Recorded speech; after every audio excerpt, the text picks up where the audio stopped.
마이크 테스트 좀 하겠습니다.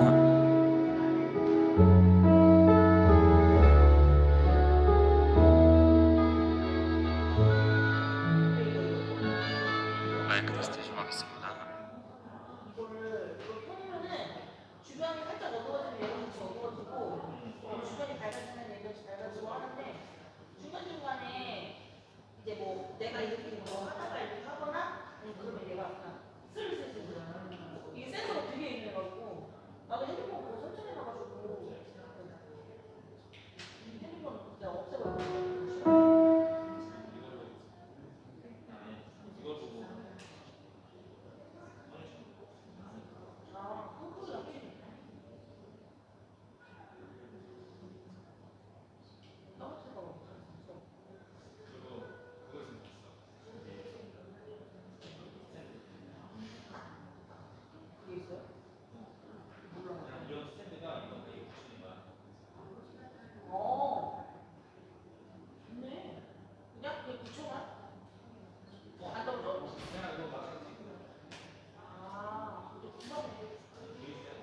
나 맥세이프 그래서 무섭다.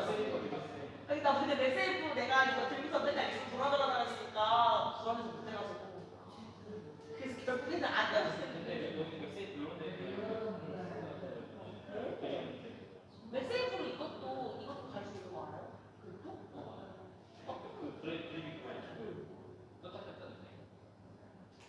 지금 이런 거 좀. 난 무서워서 못해.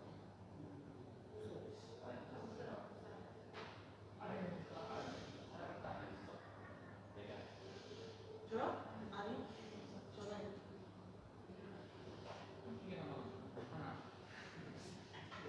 설교 때 왔어요. 설교 때 왔어. 애기들 거는 애기들 거 되게 그 교재가 있어가지고 그거 보고 같이.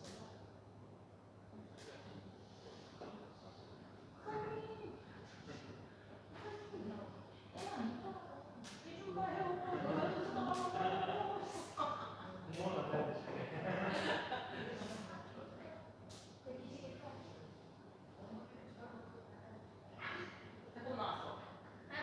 쟤라고 배꼽 나왔어.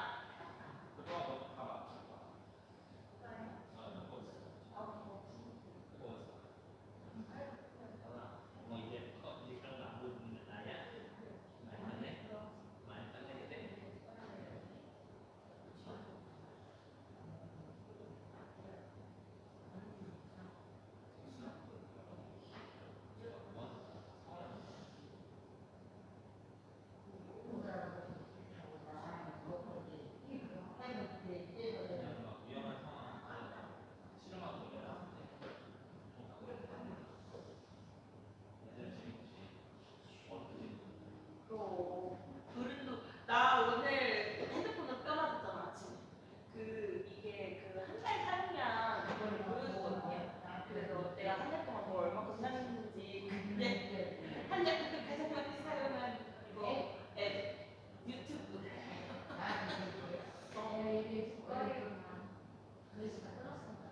진짜.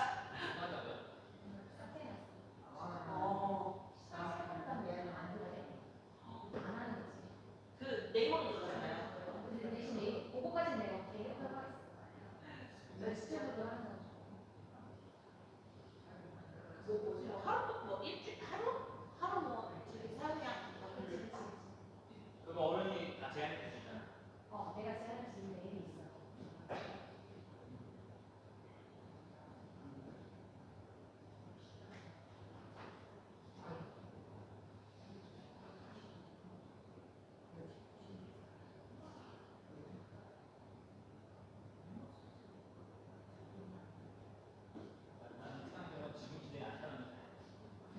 절대 못했을 것 같아. 진짜.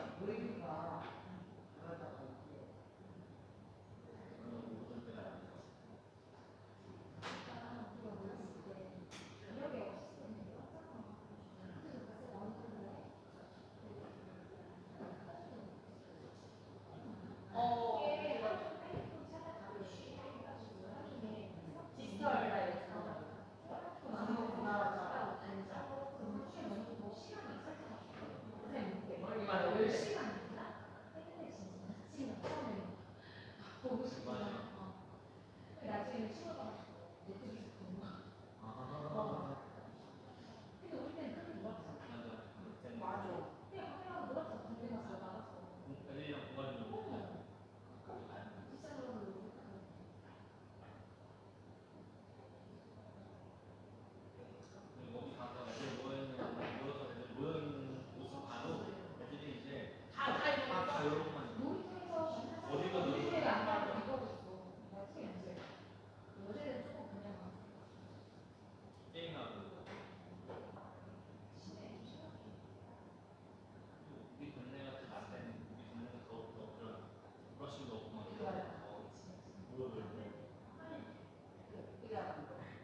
맘바 유튜브 맘바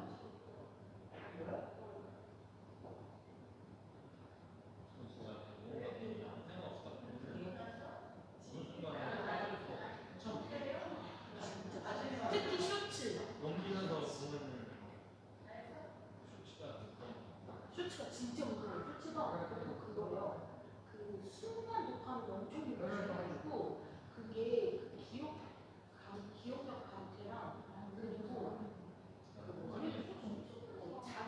자극제여가지고 그러니까 그게 쇼츠 한 편이 1분 내용이잖아요. 그 자극적인 그런 내용들을 박아서 집중시켜야 되기 때문에 이게 그거 똑같아. 그 뭐지? 향정신성 의학 부분이 그거를 노동하는 거랑 똑같은 거예요. 뇌 별로 저도 안 난 글렀어. 그리고 알아야 하는 거 같지? 저는 그것뿐만 아니라 오랫동안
할렐루야.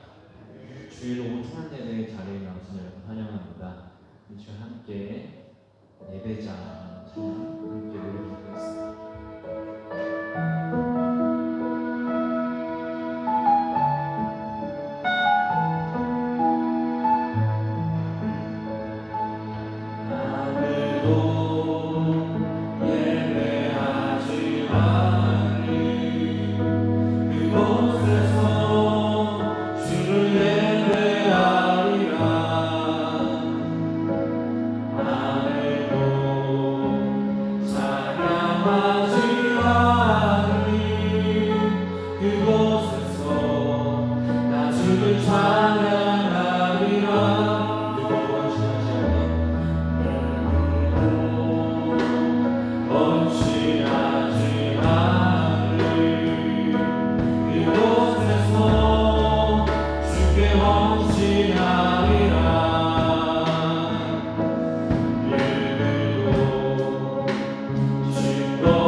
주님만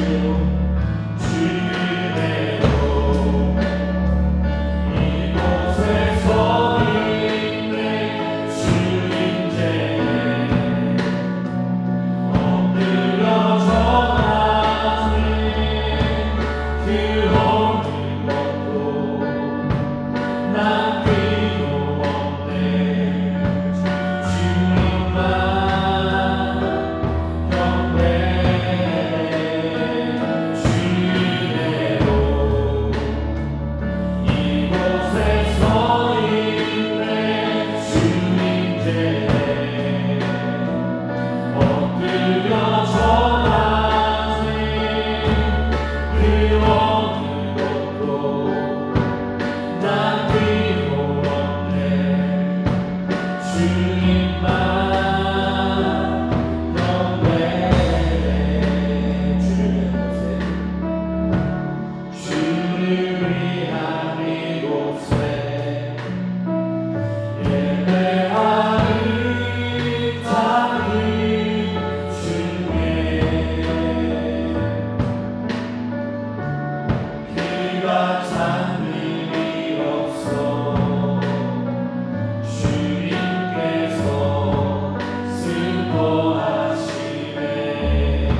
2장 19절로 21절 말씀입니다. 베드로후서 2장 19절로 21절 말씀을 공독해 드리겠습니다. 그들은 사람들에게 자유를 약속하지만 자기들은 타락한 종이 되어 있습니다. 누구든지 진 사람은 이긴 사람의 종노릇을 하게 되는 것입니다. 사람들이 우리의 주님이시며 구주이신 예수 그리스도를 알므로 세상의 더러운 것들에서 벗어났다가 다시 거기에 말려들어서 정복을 당하면 그런 사람들의 형편은 마지막에 더 나빠질 것입니다. 그들이 의의 길을 알고서도 자기들이 받은 거룩한 계명을 저버린다면 차라리 그 길을 알지 못했던 편이 더 좋았을 것입니다. 아멘. 말씀을 잘못 봤네요. 주보가 미스프린팅했어요. 2장이 아니라 1장인데 제가 좀 더 자세하게 볼걸. 예, 전도사님 미안합니다. 베드로후서 1장 19절에서 21절까지 있는 말씀입니다. 하나님의 말씀은 영의 양식이라고 보통 표현들을 하지요. 그래서 광야 백성들을 예로 해서 이 말씀을 설명하는 경우들이 많이 있지요. 사람이 빵으로만 살 것이 아니라 하나님의 입에서 나오는 모든 말씀으로 살아야 된다. 그런 그 말씀을 하시죠. 이스라엘 백성들이 40년 광야 생활을 가능하게 만들었던 것이 바로 만나였죠. 안식일을 제외하고 매일같이 내렸던 그 만나를 먹고 40년 광야 생활을 할 수 있었죠. 때론 반석에서 물을 터쳐서 생수를 마시기도 하고 또 구름 기둥과 불 기둥으로 인도하시고 또 보호하시기도 하셨고 고기가 먹고 싶을 때는 메추라기를 또 보내주셔서 고기를 또 먹게 하시고 이런 은혜를 따라 광야 40년 생활을 했다고 그러죠. 근데 결과가 뭐예요? 다 죽었다는 거예요. 2명만 빼놓고 나머지는 다 광야에서 죽었어요. 2명만 가나안 복지에 들어간 거죠. 이를 두고 하시는 말씀이에요. 사람이 빵으로만 사는 것이 아니라 하나님의 말씀으로 살아야 된다는 것을 보여주는 게 바로 이스라엘 백성들의 광야 생활이었다는 그런 그 사실. 먹고도 죽었다면 살 수 있는 건 없을까요? 있다는 거예요. 그게 바로 영의 양식인 말씀이라는 것입니다. 하나님의 말씀 안에는 그 사람을 살리는 생명이 있고 또 하나님의 능력이 있는 줄로 믿습니다. 그래서 그 말씀을 청종하는 자, 듣고 믿어 순종하는 자들을 살립니다. 하나님의 말씀은 사람을 살리는 능력이 있어요. 그래서 하나님의 입에서 나오는 모든 말씀으로 살아야 된다라고 하시는 이유가 바로 여기에 있습니다. 자, 그러면 이 말씀을 우리는 어떻게 대해야 될까요? 사도 베드로는요, 훌륭한 신앙을 갖고 있던 제자였죠. 예수님과의 그 사랑의 관계뿐만 아니라 그만이 갖고 있는 특별한 영적 경험들을 갖고 있었어요. 말씀에도 언급이 되어 있습니다만에서 변화산에서의 경험을 그거 언급하죠. 12명의 제자 가운데 단 3명만이 경험했던 변화산에서의 경험. 정말 놀라운 신비한 경험을 하게 됐고 그 경험이 베드로로 하여금 신앙을 성숙시키고 선장시키며 한 걸음 더 나아가게 만드는 데 있어서 큰 부분을 차지하게 됐을 것입니다. 근데 그 베드로의 그 신앙은요, 이런 개인적인 체험에 두지를 않았어요. 그는 그의 신앙을 어디다 둡니까? 말씀 안에 두었습니다. 그래서 간증하기를 19절에서 뭐라고 말씀하세요? 또 우리에게는 더욱더 확실한 예언의 말씀이 있습니다 라고 간증을 하고 있어요. 내게는 남들은 경험이 있습니다 라고 얘기하지 않고 우리에게는 더욱더 확실한 예언의 말씀을 우선하고 말씀을 더 귀하게 여기며 베드로 신앙이 바로 이 말씀에 근거한 그런 그 신앙이었다는 것입니다. 그러면 베드로 사도는 이 말씀을 어떻게 대했을까요? 지난 주일에 말씀을 드린 대로 베드로는 말씀에 주의를 기울였다라고 말씀을 하세요. 즉 신중하고 조심스럽게 말씀을 대했다는 것입니다. 왜냐하면 사람의 뜻에서 나온 것이 아니라 하나님께로부터 온 것이었기 때문에 그래요. 그래서 함부로 대할 수가 없는 거예요.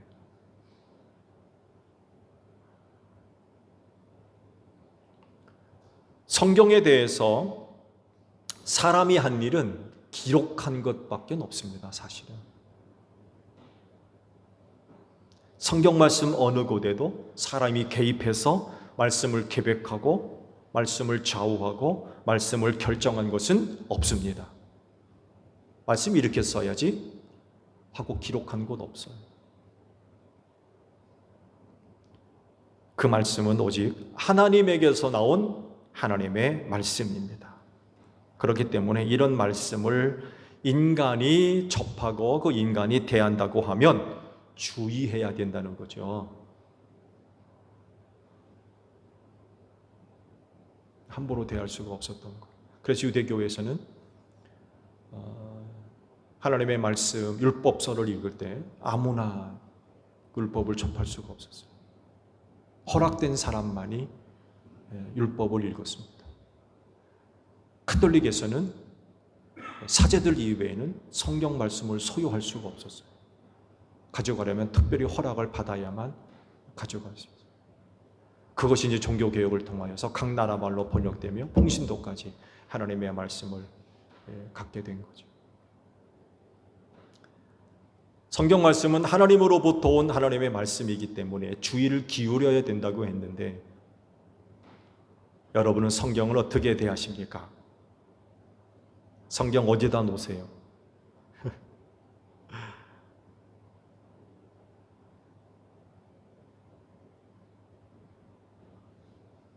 성경 위에다 올려놓는 건 또 뭐가 올려놓겠습니까? 필요하면 국구로 뜨겁다고 성경책 위에 올려놓고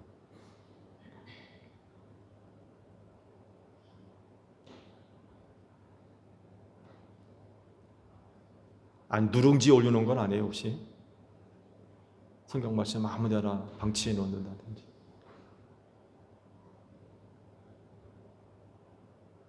사소한 것이라도 하나님의 말씀이기 때문에 주의를 하셔야 돼요.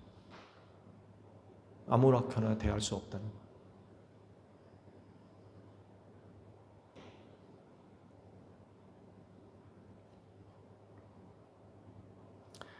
그러면 베드로 사도는 말씀에 주의를 기울인다라고 했는데 그는 주의를 어떻게 기울였을까요?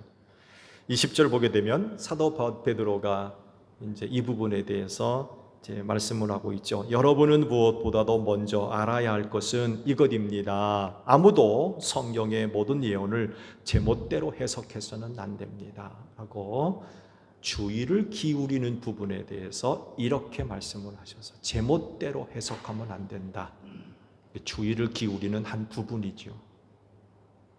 제멋대로 해석한다는 게 뭐예요? 제멋대로 해석한다는 것은 자의적으로 해석한다는 것입니다. 즉 성경을 보는 사람이 원하는 대로 해석하는 거예요. 성경을 보는 사람 마음대로.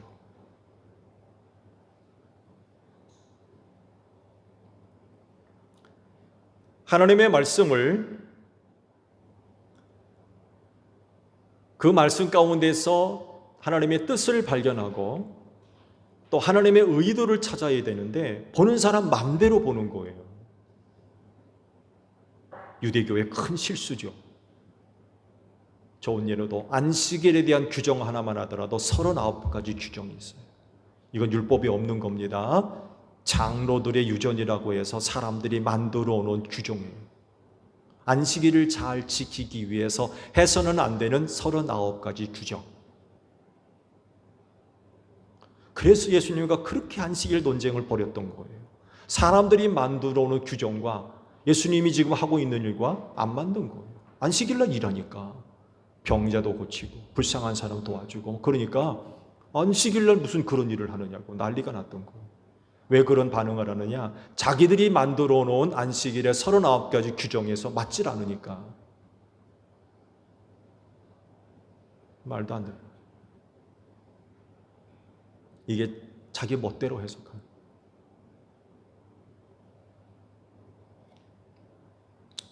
하나님의 의도, 그 말씀을 주신 하나님의 의도. 하나님의 의도가 뭐냐? 하나님의 뜻이 뭔가를 발견해야 되는데 멋대로 한다는 건 자기 자의적으로 해석한다는 거. 자기가 해석하고 싶은 대로, 이해하고 싶은 대로 그렇게 본다는 거. 이뿐만이 아니라 제멋대로 해석한다는 것은요, 보는 사람에게 유리하도록 말씀을 보는 거. 성경 말씀을 보는 자기 합리화죠. 자기 합리. 자기는 분명히 말씀에 저촉되는 그런 부분들이 있는데 그런 부분들을 회개하지 않고 오히려 말씀을 왜곡되이 보는 거죠. 자기에게 유익한 대로, 유리한 대로 그 말씀을 보는 겁니다. 이게 제멋대로 해석하는 거예요. 하나님의 말씀은 하나님의 뜻을 밝히시고 또 누군가를 통하여서 그 뜻을 이루게 하는 말씀인데 사람이 자기에게 유리하게 해석을 한다? 그 말씀은 누구 겁니까 그러면? 내 겁니까 하나님 겁니까? 하나님으로부터 온 하나님의 말씀임에도 불구하고 내게 유익한 대로, 나한테 유리한 대로 말씀을 본다는 거예요. 이렇게 하면 안 되는 거죠. 그리고 제멋대로 해석한다는 건요, 세상의 가치대로 본다는 거예요. 특히 베드로 사도 시대에 제멋대로 본다라고 하는 것은 헬라 철학입니다. 헬라 철학. 타락한 세상 문화, 이런 것들을 가지고 성경 말씀을 본다는 거예요. 이게 바로 제멋대로 해석한다는 것이죠. 그러면 예언의 말씀을 어떻게 봐야 할까요? 예언의 말씀뿐만 아니라 성경에 기록되어 있는 모든 말씀을 우리는 어떻게 대해야 될까요? 성경을 바르게 이해하는데 가장 좋은 건 성경입니다. 성경은 하나의 책이지요. 그러면서 두 개의 책이기도 합니다. 왜 그럴까요? 신약과 구약으로 나누어지잖아요. 하나의 책임에도 불구하고 신약과 구약 두 개의 책으로도 구성되어 있고 더 놀랍게도 66개의 성경이기도 합니다. 66권이잖아요.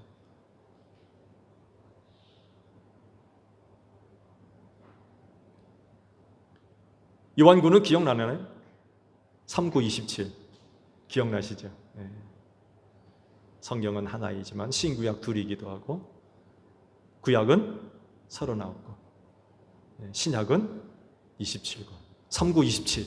그래서 모두 66권 구두구단을 외워가면서 1:1 제자 양육을 엊그저께 했던 것을 기억합니다.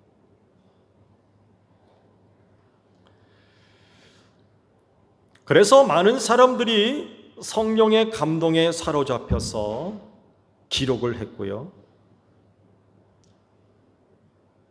그러니까 성경 66권은 한 사람의 작품이 아니라는 거예요. 당연히 하나님의 말씀이고 그 말씀을 기록한 여러 사람들에 의해서 기록이 된 거예요.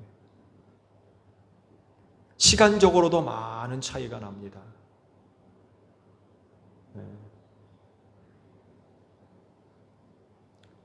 그렇지만 그럼에도 불구하고 성경은 여전히 하나의 책입니다. 그래서 공통점이 있고요. 그 공통점을 시작으로 해서 창세기로부터 시작해서 요한계시록까지 전부 연결이 돼요.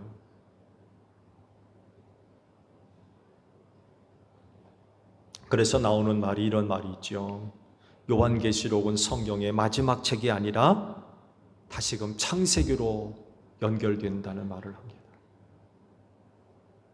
성경의 마지막 책이 요한계시록이잖아요. 성경은 요한계시록으로 끝나는 게 아니라는 거예요. 오히려 요한계시록은 창세기로 이어진대요.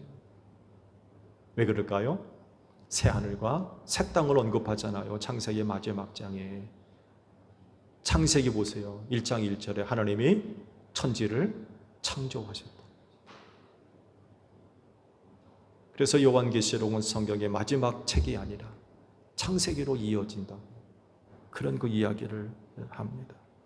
그렇기 때문에 예언의 말씀을 포함 성경에 기록된 모든 말씀은 서로가 서로를 보완을 하며 설명을 하고 하나로 이어줍니다. 그래서 성경만큼 성경을 잘 설명하고 풀어주는 게 없어요.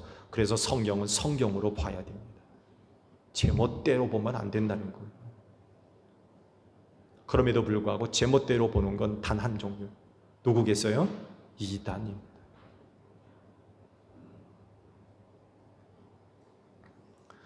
그리고 또한 성경은 예수님을 증언하는 책이라고 그랬어요. 성경에 있는 모든 말씀은 다 나를 증거한다고 그랬어요. 나를 증언하는 책이라고. 그래서 성경의 모든 말씀은 예수님과 무관한 말씀은 한 곳도 없습니다. 그래서 예언의 말씀을 포함 모든 말씀을 볼 때 누구랑 연결해요? 예수님과 연결시키셔야 돼요. 그 말씀 속에서, 그 사건 속에서 우리는 예수를 발견해야 됩니다. 예수를 증언하기 때문에. 그러면 확실합니다. 성경 말씀 어느 한 곳에 사람 누구를 지칭하는 곳이 있어요? 그렇다고 그러면 이단입니다. 그게. 성경 어느 곳에 예수님 이외에 다른 누구를 증언하는 게 어디 있습니까? 근데 이단들은 그 성경 말씀이 자기를 이야기한대요. 자기가 뭐 참포도나무요, 참아버지요, 뭐 누구요. 그런다고 그러잖아요. 근데 성경은 예수께서 분명히 말씀하시기를 나를 증언한다고 그랬어요. 성경 말씀을 볼 때 예수를 보시면 돼요. 그 말씀 속에서 예수를 발견하시면 돼요. 예수 이야기이기 때문에. 그러면 틀림이 없어요. 이게 성경을 보는 방법입니다. 안타깝게도 오늘날 주님 오실 날이 다가오면서 이 세상에 거짓 선생들과 이단들이 굉장히 많이 나타나고 있습니다. 개탄스럽게도 대한민국 땅에 더욱 그렇습니다. 그 세계교회가 부끄럽게도 인정하는 곳입니다. 얼마 전에 누군가 그런 얘기를 하더군요. 그분은 어디서 근거를 해서 그런 이야기를 하는지 모르겠는데 한국 교회의 40%가 이단이다.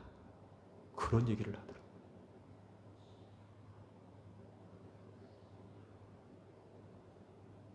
너무 많은가요? 과장됐나요?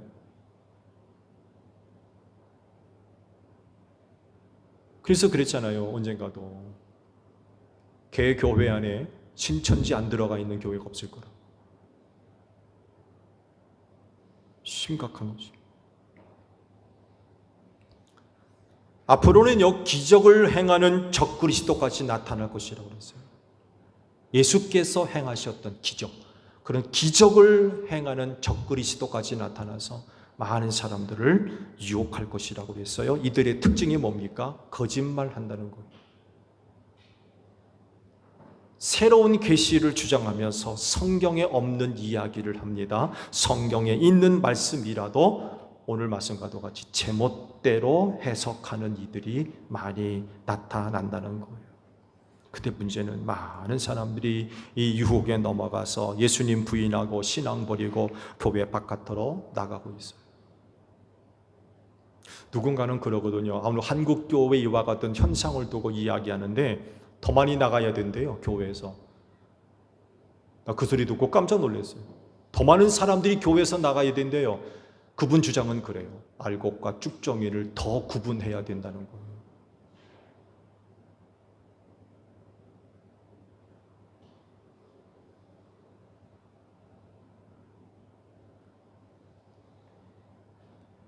그러더군요. 개신교에서 나간 사람들이 카톨릭으로 많이 간다고? 그러면서 우려하는 목소리를 하는데 누구는 그러더군요. 더 많이 가야 된대요. 더 많이. 진짜 성도를 구원해야 된다는 거예요.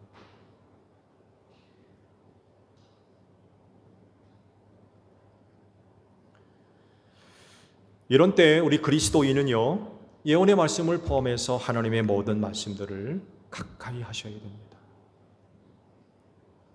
죄송스럽지만 오늘 주일 예배 끝나고 성경책 방구석에다가 내려놓고는 교회 올 때 다시 열어보는, 그렇게 해서는 안 될 것 같아요. 말씀드리죠. 여러분 제발 큐티 하시기 바랍니다. 매일같이 큐티 하세요. 그리고 여러분의 사역의 자리로 꼭 큐티 들어오시기 바랍니다. 소그룹이 모일 때 반드시 큐티 하셔야 돼요. 그리고 개인별로 큐티 하시고. 하루의 양 그렇게 많지 않습니다. 12절, 길으면 많이 20절 정도. 그렇게 많은 부분이 아니에요. 매일같이 주시는 말씀, 시간 나는 대로 말씀 보고 그 말씀 들여다보고 또 들여다보고 또 묵상하고 그러셔야 돼요. 단 오늘 말씀의 제목과 똑같이 제멋대로 해석하지 마십시오. 궁금한 부분이 있으면 마음 한구석에 담아두셨다가 담임 목사한테 물어보십시오. 그렇지 않으면 책이나 건전한 매체를 통해서 이 부분이 역사적으로 교회 정통적으로 어떻게 해석을 하고 있는지, 어떻게 이해를 하고 있는지 알아가셔야 돼요. 제멋대로 해석하는 일은 정말 조심하셔야 돼요. 우리가 이렇게 해야 되는 이유는 거짓령 때문에 그렇습니다. 왜 사람들이 하나님의 말씀을 제멋대로 해석해요? 거짓령 때문에 그래요. 거짓령에 사로잡혀서. 그는 처음부터 거짓말했던 자라고 했습니다. 에덴 동산에 있는 사건 때문에 그러시는 거예요. 그는 처음부터 거짓말했던 자. 하나님의 말씀을 가지고 거짓말했습니다. 그래서 거짓의 아비라고 부르고 있어요. 모든 거짓은 사탄으로부터 오는 거예요. 제멋대로 해석하면 바로 이렇게 되는 거죠.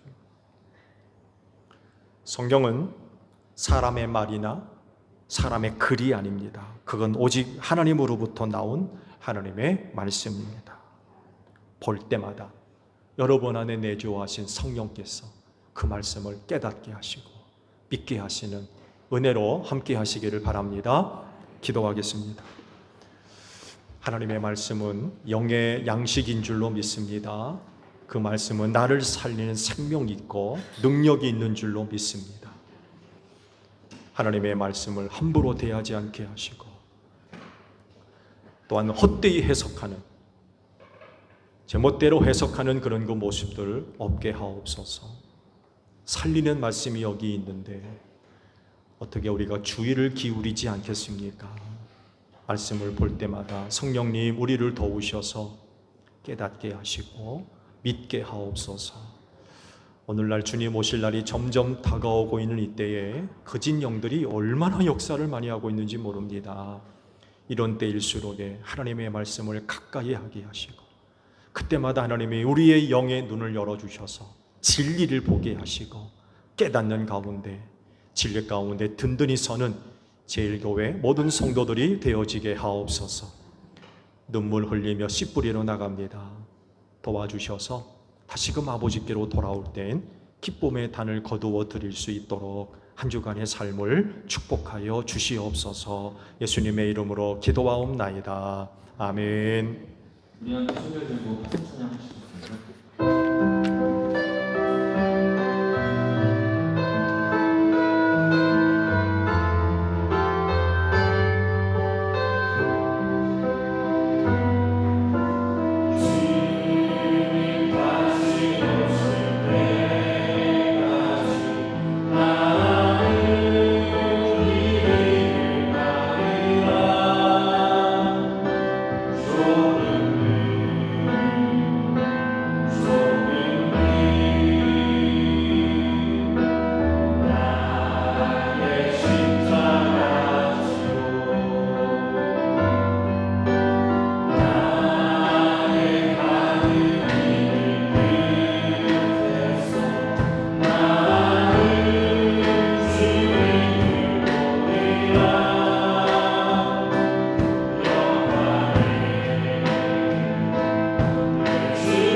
주